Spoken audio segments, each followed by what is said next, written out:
contra Irak. ¿Cómo fue que peleó contra ellos? Hacía descender fuego del cielo, ¿verdad? No sabemos si eso se refiere, hay otras posibilidades, pero es algo que podemos notar. Engaña a los habitantes de la tierra con las señales que le ha sido permitir hacer en presencia de la bestia, diciendo a los habitantes de la tierra que hagan una imagen a la bestia que fue herida a espada y revivió. Se le permitió infundir aliento a la imagen de la bestia para que la imagen hablara e hiciera matar a todo el que no la adorara. También se habla acerca que no pueden comprar ni vender, ¿verdad? Y ya está ese sistema instituido. Por ejemplo, Cuba no podía comprar ni vender, ¿verdad? El embargo con Cuba. A Haití se le hizo lo mismo cuando sacaron a un presidente que tenían y entraron los militares. E Irak le hicieron lo mismo, que no puede comprar ni vender. Así que ese sistema ya está como para naciones, así que cuando llegue el tiempo de la ley dominical, y a eso es algo que conocen. Ok, ahí vamos a terminar por ahora. Y no entramos en muchos detalles, aquí otra vez tienen que leerlos en el libro. El sello de Dios y la marca de la bestia, porque se habla acerca de la marca de la bestia, ¿verdad? En este mensaje. La Biblia nos dice que los 144,000 tienen el sello de Dios en la frente. Que la frente es el lugar donde están los pensamientos. ¿Okay? Quiere decir que está en la mente, según Apocalipsis 7:3. Mientras que la marca de la bestia, ¿dónde está? En la frente y en la mano. La diferencia sería que en la mano tiene que ver con el trabajo, es algo obligado, ¿verdad? Mientras que en la mente es algo que asienten, que creen. Los que tienen la marca de la bestia, algunos creen, la mente.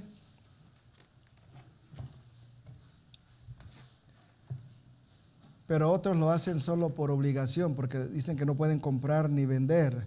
Pero los que tienen el sello de Dios, todos lo aceptan mentalmente.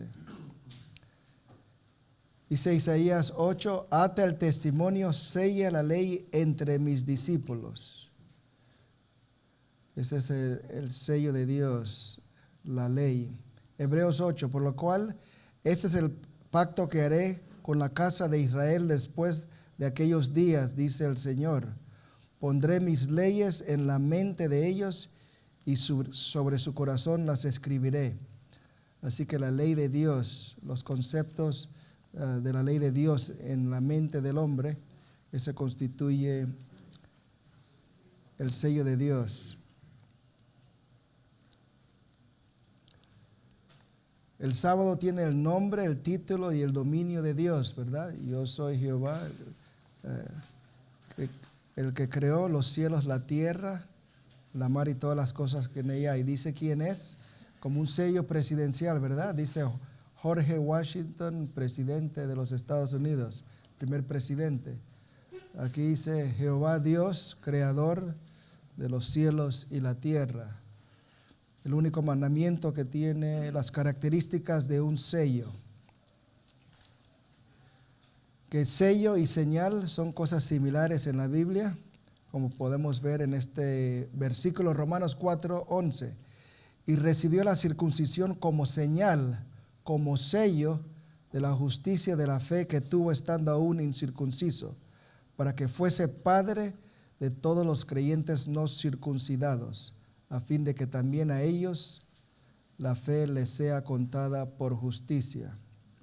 Y en muchos lugares el sábado se menciona como señal, mencionamos el señal del Creador, señal de que Él es Dios, señal de que Él santifica, que Él crea nuevos corazones. Pero lo opuesto, que siempre hay algo opuesto a lo que Dios tiene, el diablo. Aquí el domingo resulta ser la marca de la bestia. Y hay literatura también donde ellos dicen que eso demuestra la autoridad que ellos tienen por haber cambiado el día de reposo del sábado al domingo. Ellos lo tienen, como dijimos, en la mano. Aquellos que tienen que hacerlo por fuerza porque se sienten obligados a hacerlo. Muchas veces encontramos que algunos hermanos el día de sábado a veces tienen que trabajar y tienen miedo a perder el trabajo y trabajan. Había un hermano en Huntington Park, después que yo salí, alguien me contó, que dijo que había estado en la iglesia por algún tiempo, luego le pidieron que trabajara en sábado y él no quería hacerlo, pero llegaba el tiempo y se veía, ¿qué voy a hacer si no lo hago? Y entonces decidió ir a trabajar, ¿okay? Pero antes de ir la noche anterior tuvo un sueño. Dice que en el sueño Jesús se le presentó y le dijo: Judas me vendió por 30 piezas de plata. ¿Por cuánto me vas a vender tú?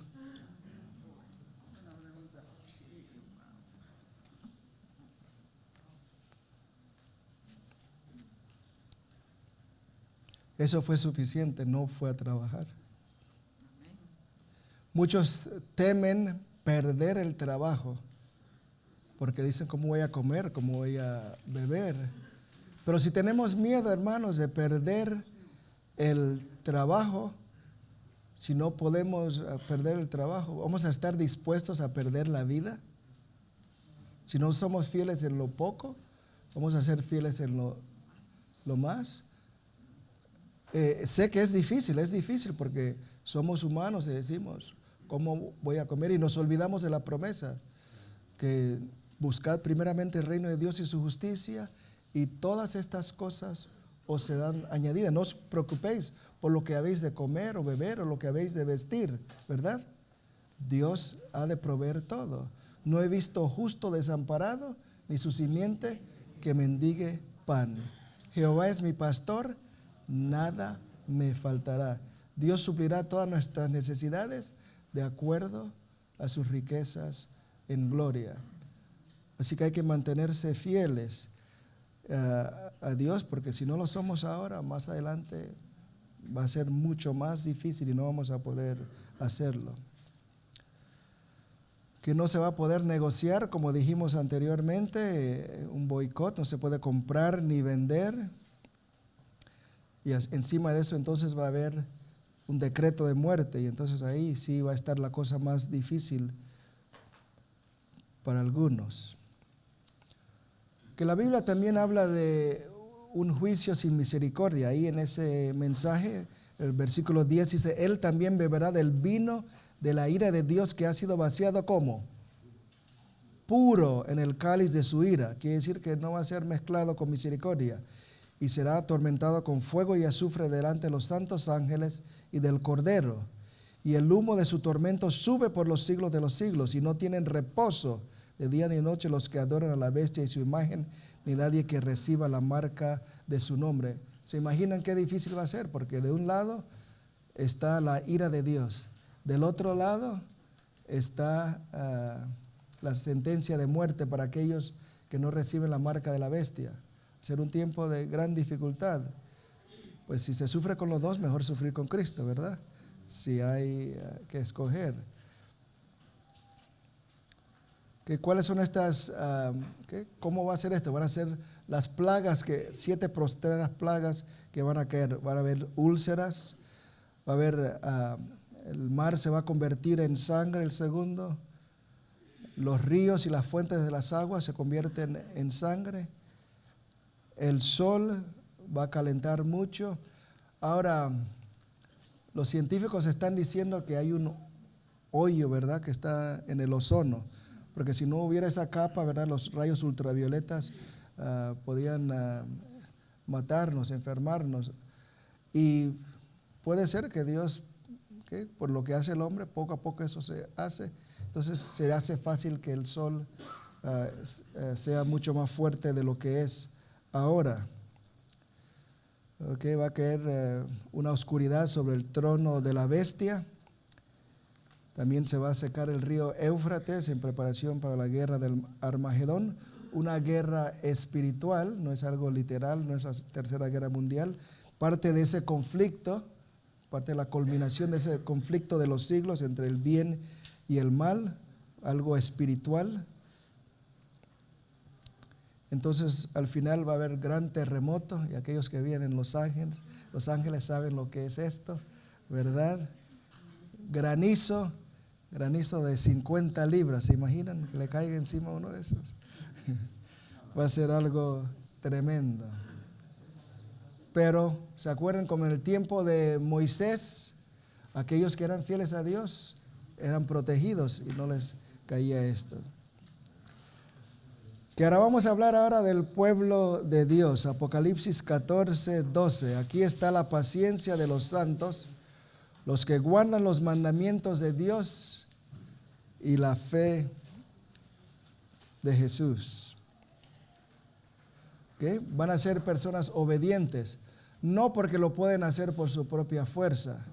Acuérdense que Dios es el que obra en nosotros el querer como el hacer de su santa y divina voluntad.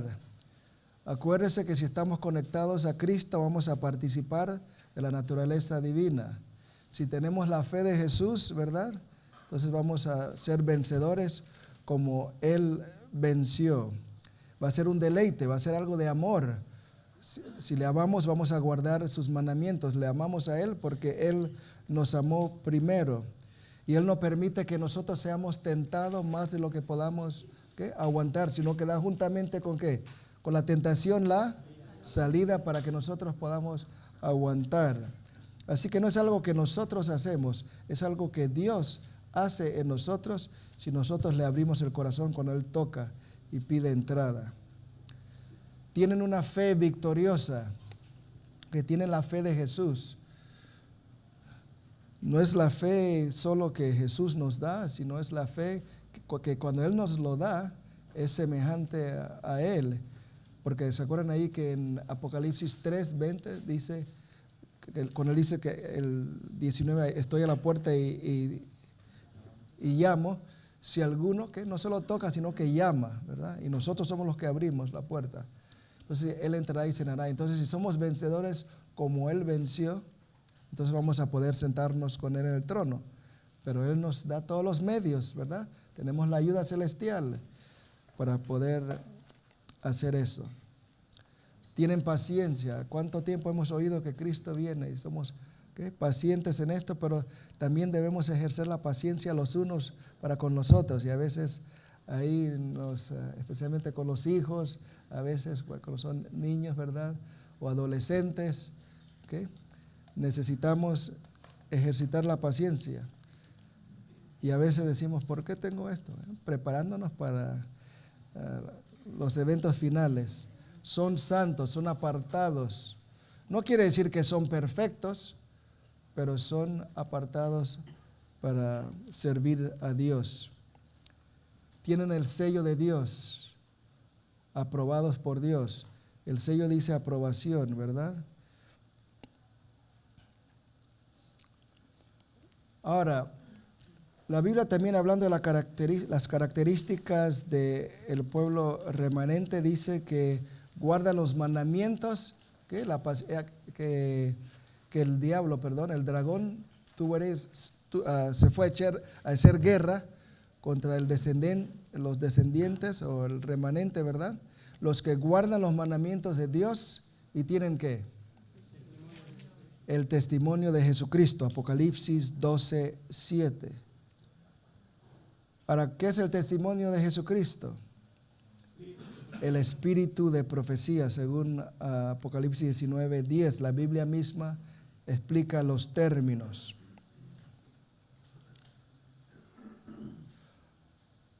Algunos dicen, bueno, ya los profetas terminaron en el tiempo de la Biblia. Pero la Biblia nos dice en Joel 2:28, y el contexto es el tiempo del fin del mundo. Habla acerca de el sol que se iba a oscurecer, que la luna iba a volverse como sangre. Y esos acontecimientos sucedieron hace un par de siglos. O sea que dijo que los jóvenes iban a ver visiones, ¿verdad? Iban a profetizar. Así que hemos de esperar eso. A los dones de la iglesia, ¿cuál es el propósito?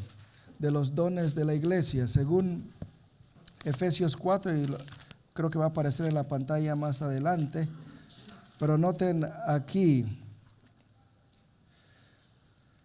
dice, para perfección de los santos. ¿Ya hemos sido perfeccionados? No. Okay. Para la obra del ministerio, para la edificación del cuerpo de Dios, hasta que todos lleguemos a la unidad de fe. ¿Ya hemos llegado a la unidad de fe? No. Y del conocimiento del Hijo del Hombre, un varón perfecto, a la medida de la edad de la plenitud de Cristo, que ya no seamos niños fluctuantes, llevados por doquiera de todo viento de doctrina, por estratagemas de hombres que para engañar emplean con astucia los artificios del error. Entonces, si no hemos llegado a ese punto todavía, y el propósito de los dones es que lleguemos a ese punto, quiere decir que necesitamos esos dones en la iglesia para que se lleve a cabo esto, ¿sí o no? Es importante. Que siempre la ley y los profetas, donde no hay visión, el pueblo que perece, algunas versiones dicen se desenfrena, ¿okay? Se necesita dirección, ¿verdad? Si Dios tiene un pueblo, Él lo quiere dirigir, y Él usa a sus portavoces, a los profetas, usa todos los dones, pero Pablo dice en 1 Corintios 4 que debemos desear sobre todas las cosas profetizar. Esa es la profecía, es el don más importante. Hay ciertas calificaciones para saber si uno es profeta. Dice la Biblia que a la ley y al testimonio, ¿verdad? ¿Okay? Deben concordar con la Biblia. Lo que ellos dicen debe concordar con la Biblia. Ahora, algunas veces la gente dice, bueno, la hermana White dice tal o cual y no está en la Biblia. Ahora, muchas veces las cosas que ella dice, ahí están, pero nosotros no la encontramos. Y ella dijo una vez que si el pueblo de Dios estudiara como debiera, escudriñara la palabra, ella no tendría que escribir los libros que escribió. Voy a dar unos ejemplos. Ella dice que la serpiente antes volaba, ¿verdad? La Biblia no dice eso, ¿verdad? Pero la Biblia sí dice que la serpiente fue, ¿cómo? Maldecida, y se le dijo que iba a arrastrarse. Quiere decir que no se arrastraba anteriormente, ¿verdad? ¿Sí? Ok, y estaba en un árbol. ¿Cómo llegó ahí? Okay. Ahí puede ser una conclusión. Si vamos a México, si vamos a las fiestas de Año Nuevo que celebran los chinos, vamos a ver la serpiente ¿qué? Emplumada. ¿Okay? ¿Okay? Cosas que por la tradición se han pasado. Otra cosa que ella dice, que Adán y Eva dice que estaban cubiertos, ¿por qué? Un velo. ¿Okay? Entonces la Biblia no dice que estuvieron, dice que estaban desnudos, se dieron cuenta que estaban desnudos. Y entonces la gente dice, bueno, ella dice cosas que no están en la Biblia. Que noten en Salmo 104. Dice, versículo 2, Salmo 104, 2, noten lo que dice. El que se cubre de luz como de vestidura, que extiende los cielos como una cortina. Ahora, si fuimos hechos, creados a la imagen de Dios, estamos vestidos de luz, ¿verdad? Como vestidura. Así que ven que ahí no hay contradicción en muchas cosas, ¿sí? Ahí están claramente. Lo que dice, bueno, concuerda con la Biblia. También dice que sus predicciones se deben cumplir. Ahora, en Deuteronomio 13 se dice que algunos van a predecir cosas y se van a cumplir, pero ¿qué van a decirnos? Que vayamos en pos de otros dioses. Entonces dice que Dios hace esto para probarnos a nosotros. Dice Deuteronomio 13, 1 en adelante, cuando se levantara en medio de ti profeta o soñador de sueños y te diere señal o prodigio y acaeciere la señal o prodigio que él te dijo diciendo, vamos en pos de dioses ajenos que no conociste y sirvámosles.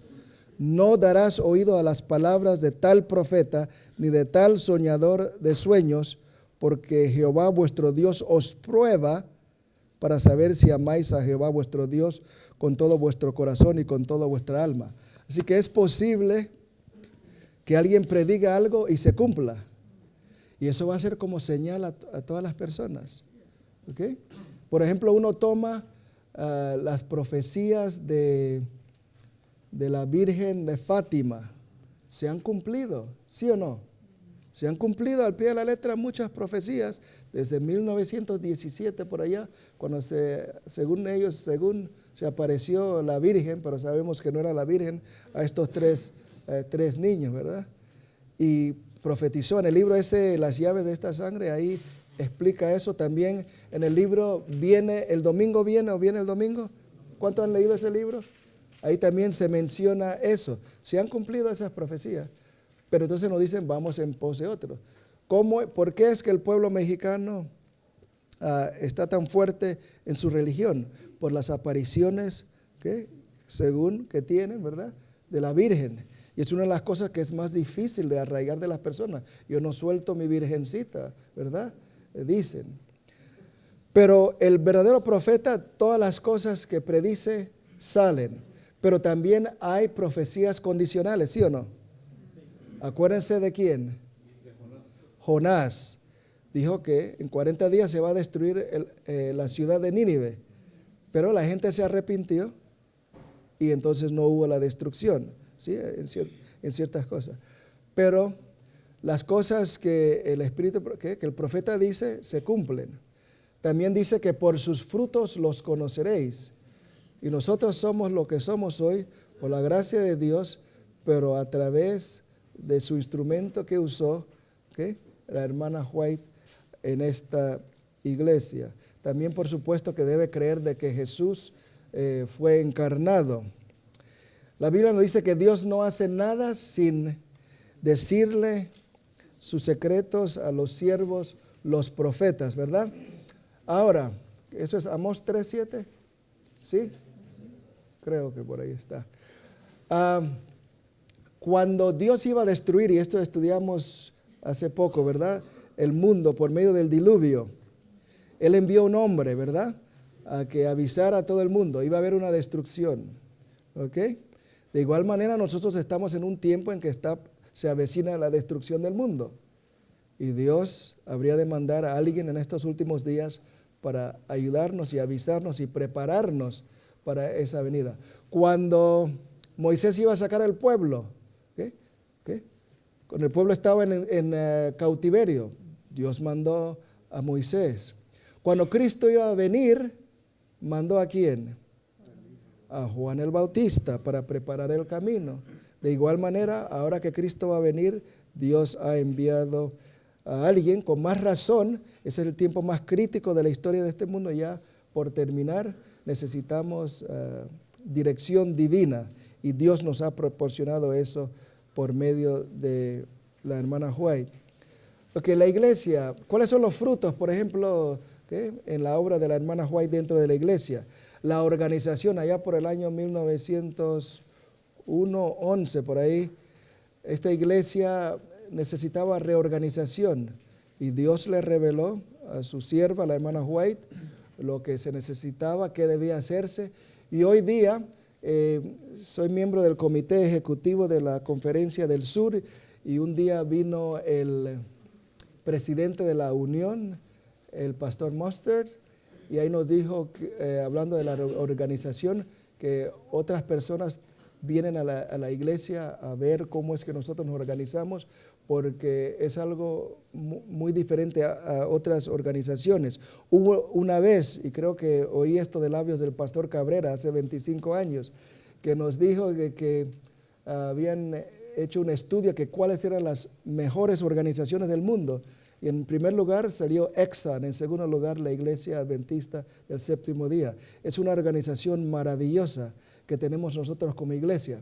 Yo conozco por lo menos 2 alumnos o 3 alumnos en la escuela donde enseño que los padres son pastores, y conocí otro que fue profesor ahí también, son pastores, pero tienen que trabajar tiempo completo porque no tienen, en el lugar donde trabajan, la organización que tienen no les provee suficiente dinero. Algunos tienen que trabajar en el campo porque en ese lugar es lo que hay mucho, ¿verdad? Trabajo en el campo. ¿Y cómo puede dedicar el tiempo apropiado a la iglesia, rendido después de 8 horas en el campo, trabajo difícil, y hacer un trabajo apropiado? Conocí a otro hombre que es un conserje, que llegué a hablar con él esta semana pasada, vino al salón, ahí estaba yo preparando algunas cosas, y yo le dije, alguien me dijo que usted había sido pastor. Dice, sí, se me hizo muy difícil trabajar y pastorear, y tuve que hacer una decisión y opté por dejar el pastorado por un tiempo, porque no podía conseguir suficiente. Si se quedaba como pastor, no iba a tener suficiente dinero, ¿verdad? Para poder. En la iglesia adventista, la manera como está organizada, todos los pastores consiguen igual pago de acuerdo a la experiencia, de acuerdo a los años de estudio, ¿verdad? Y además de eso también hay dinero que se usa para ayudar a los campos donde no hay suficiente dinero. Es una organización maravillosa. La educación de nosotros, la iglesia adventista, a pesar de no ser muy grande, la iglesia adventista en comparación a otras iglesias, sin embargo, entre todas las iglesias protestantes es la que tiene el mejor sistema educativo, más grande en todo el mundo, excepto la iglesia popular, ¿verdad? Pero entre las iglesias protestantes, solo la iglesia bautista aquí en Estados Unidos tiene como 30 millones, nosotros apenas tenemos como 12, 13 millones en el mundo, y todo esto fue por inspiración del Señor, ¿okay? Con su instrumento otra vez, para que nosotros podamos tener este sistema. En Estados Unidos, que comparado al resto de la población, somos mejor educados que el resto de la población, y como resultado ganamos mejor dinero porque estamos mejor educados y pagamos más diezmos como por persona, como por resultado de esto también. Y mucha gente, ¿cuántos no han visto personas que llegan a la iglesia y con el tiempo comienzan a progresar materialmente? ¿Cuántos han notado esto? ¿Okay? En todas partes. A veces vamos a los estacionamientos en unas iglesias nuestras, casi todos los carros nuevos. Algo interesante como Dios provee. Lo único que a veces cuando hay mucho progreso material, lo espiritual decae, ¿verdad? ¿Okay? La nutrición, ¿verdad? Había un profesor en la Universidad de Cornell, una universidad muy prestigiosa, profesor de nutrición. Una estudiante que era adventista le mostró unos libros de la hermana White. El hombre se quedó asombrado cuando vio todo lo que había leído ahí, porque dijo, esto está al día con los resultados de las investigaciones científicas que nosotros tenemos. ¿Cómo es posible que esta mujer, y usted dice que solo cursó el 3er grado, y cómo sabía tanto de nutrición? ¿Okay? Y son cosas que necesitamos poner en práctica, ¿verdad? También la obra médica, más hospitales y clínicas, doctores que cualquier iglesia protestante, y todo bajo la dirección otra vez, casas publicadoras en 50 países, más de 200 idiomas, el camino a Cristo en más de 100 idiomas, y es la manera como ha entrado el mensaje a muchos lugares, ¿verdad? Por la página impresa, los colportores, Sudamérica, allá colportores, diferentes países, un colportor aquí, acá, por la página impresa. Y nosotros, si vamos a la ABC, ¿cuántos libros hay? Y cuántos libros quisiéramos que tuvieran, pero ya no los publican. Hay muchos libros muy buenos. Si yo tuviera dinero, yo publicaría ciertos libros que ya están fuera de circulación, que son muy buenos, pero no los continúan publicando. Misioneros, ¿ok? Al principio el movimiento adventista decía, bueno, Cristo viene pronto, que aquí predicamos entre esta nación porque hay gente de todo el mundo, aquí llegamos a todo el mundo. Pero entonces Dios le dio una visión, le dijo, no, hay que ir fuera de esta